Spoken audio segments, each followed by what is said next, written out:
Ah, saleté d'écureuil, renvoie la caméra. Yo, Bakayalo, Konoyalo. Avant de commencer la vidéo, on organise un concours de dessin sur notre Discord. Je vous mets le lien en description. N'hésitez pas à demander Nibo, Nibo, pour ceux qui veulent participer. Non mais, qu'est-ce qu'il fout le pingouin en mode barion? Il s'est mis à dessiner sur tous les murs du salon.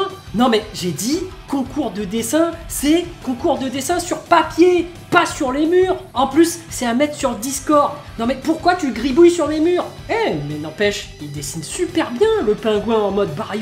Il a redessiné le chapitre 60 de Boruto en entier. Waouh! Bon ben, les amis, on va pouvoir regarder le chapitre directement sur mon mur. Bon allez, mode barion activé! Ici, on regarde les chapitres de Boruto en mode barion, on met des flammes comme d'habitude, alors mettez des flammes en commentaire, mettez des flammes, et c'est parti! Shikamaru qui dit: ce sont des marques de griffes. Dans le lieu de son choix, il réalise une sorte de marquage. Ce pouvoir semble être spécifique à Code. Selon Amado, Code est capable de se déplacer instantanément d'une marque de griffe à une autre marque de griffe. On peut comparer ça à la technique Iraishin, le vol du dieu de la foudre du 4e Hokage. Sai qui lui répond: pour l'instant, nous n'avons pas trouvé de marque de griffe dans le village. En revanche, de l'autre côté du mur extérieur, 4 marques de griffes ont été découvertes.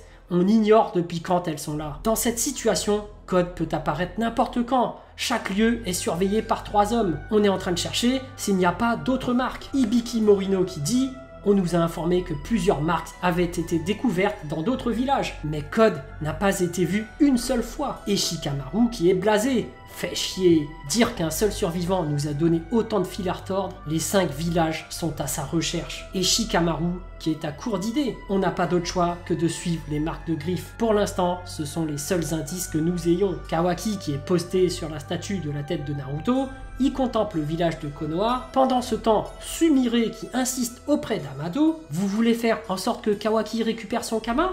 Que comptez-vous lui faire? Amado qui lui sort: je n'ai pas spécialement l'intention de le cacher, seulement c'est une question d'ordre privé. Si Kawaki me posait la question, ce serait différent. Je n'ai pas envie de t'en parler, car ça ne te concerne pas directement. Et Sumire qui s'inquiète. Amado qui essaie d'être rassurant: mais je peux te dire une chose, tu n'as pas à t'inquiéter. Je n'ai aucune intention de nuire à Konoha. C'est la vérité. Sumire qui jette un œil sur le côté et on peut apercevoir un caisson. Amado qui reste cassant: ne me gêne pas dans mon travail, je suis occupé, même si j'en ai pas l'air. Mais Amado va quand même répondre.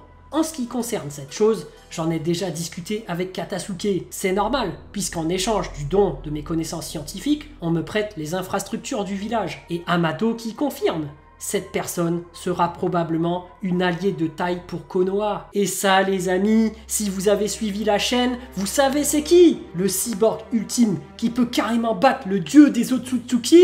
C'est bel et bien Shino, les amis. Mais oui, regardez-moi cette super visière à la Cyclope des X-Men. Le mec peut balancer des super rayons de malade. En plus, grâce à la technologie liée à sa visière, Shino bénéficie de la même puissance que Robocop. Mais oui, que Robocop! Non mais regardez-moi ça! Il craint plus les balles et il peut carrément balancer les autres humains avec une force incroyable!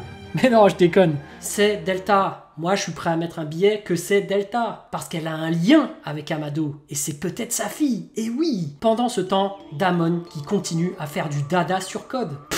Je crois qu'il t'apprécie beaucoup, Code. Je suis rassuré, vous vous entendez bien. Bug qui profite de cet instant pour essayer de s'éclipser. Mais Damon qui s'en aperçoit. Il bondit sur Bug. Il lui met carrément un coup de boule. Il lui crie alors: où comptes-tu filer comme ça, Bug? Ça fait longtemps qu'on ne s'est pas vu. Ce n'est pas sympa. Code qui fait apparaître ses ceintures cloutées. Damon qui est énervé. Hé, Code, à quoi tu joues là? Code qui attrape Bug et le téléporte à côté de lui. Code qui explique: moi, c'est ça. Je peux me déplacer librement d'une marque de griffe à une autre marque de griffe. J'ai pensé que c'était plus simple de te le montrer plutôt que de te l'expliquer avec des mots. Et Damon qui est content. C'est la classe ton truc, ça me plaît bien. Code qui poursuit: merci. Et toi, tu veux bien m'en dire plus sur le fonctionnement de ton pouvoir? Eida qui intervient: c'est chut, d'accord? Il ne faut pas dévoiler son jeu aussi vite. Code qui est surpris: tiens, je ne suis pas digne de confiance. Eida qui lui répond: ne le prends pas mal, Code.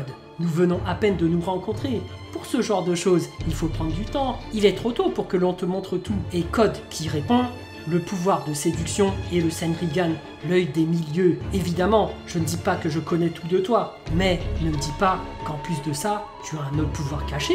Et Eida qui lui répond, ça, je ne peux rien dire. Et pendant ce temps, Kawaki qui était toujours posé sur la statue de Naruto en train de contempler Konoha, Naruto qui apparaît derrière lui. Une boule de riz et de l'eau, tu ne comptes pas en faire ton dîner? Naruto qui poursuit. Hinata a déjà préparé le dîner à cette heure-ci. Qu'est-ce que tu fais dans un endroit pareil? Et Kawaki qui lui explique.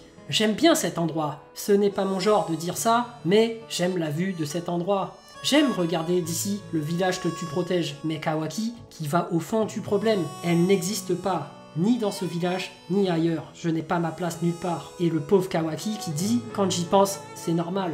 Dans ce lieu paisible et sans problème, un étranger qui est un nid de problème débarque. Honnêtement, je pense que je me suis laissé un peu porter. C'est trop naze. Jigen avait raison. Ou plutôt, Ishiki. Bah, on s'en fiche. Et Naruto qui le comprend. Mais Naruto qui le soulève. Et Naruto qui lui dit... Sérieux, on s'en fiche vraiment que ce soit Jigen ou Ishiki. On se dépêche de rentrer. Imbécile de fils. Et ça, c'est beau. Oui, c'est beau. C'est la famille. Naruto considère Kawaki comme son fils et il est là pour lui même quand ça va pas. Et il va le ramener à la maison. Et en rentrant à la maison, tout le monde l'attendait avant de commencer le dîner. Ah, Kawaki, te voilà. Tu en as mis du temps. Qu'est-ce que tu as fabriqué? Bon retour à la maison. Et regardez ce qu'il y a au milieu de la table. Et oui, c'est le vase qu'avait réparé Kawaki. Et ça, c'est symbolique. Même Boruto est accueillant. Viens vite t'asseoir par ici. Tu nous as fait attendre, on meurt de faim. Et ça, c'est l'ambiance de la famille. Et pendant que la famille mange tranquillement, Boruto qui lui dit « Tiens, et c'est un bandeau de Konoha. » Et ça, c'est officiel. Kawaki est un ninja de Konoha. Il a sa place en tant que ninja de Konoha. Et son nom n'est autre que Kawaki Uzumaki, les amis. Regardez la tête que fait Kawaki avec son bandeau. Et même une fois dans sa chambre, Naruto qui lui dit « Ta place est ici. Du moins, nous, on te considère comme un membre de la famille. Si tu le souhaites, tu peux rester ici. Ici, tu es au village de Konoha. » Et ça, les amis, c'est magnifique. C'est la volonté du feu. C'est la détermination de protéger le village. C'est la bienveillance. C'est la famille. Ce sont les valeurs les plus importantes dans la vie que nous enseignent le manga Naruto et Boruto. Et ça, pour moi, c'est juste magnifique. Et c'est pour ça que je considérerai toujours Naruto et Boruto comme les meilleurs mangas. Mais oui, alors mettez des flammes, les amis. Parce qu'ici, c'est la famille, c'est la volonté du feu, c'est la détermination de protéger le village, même si l'écureuil casse tout, même si le pingouin dessine sur les murs, même si l'ours polaire prend toute la place quand il est sur le canapé. Mettez des flammes, les amis. Mettez des flammes en commentaire.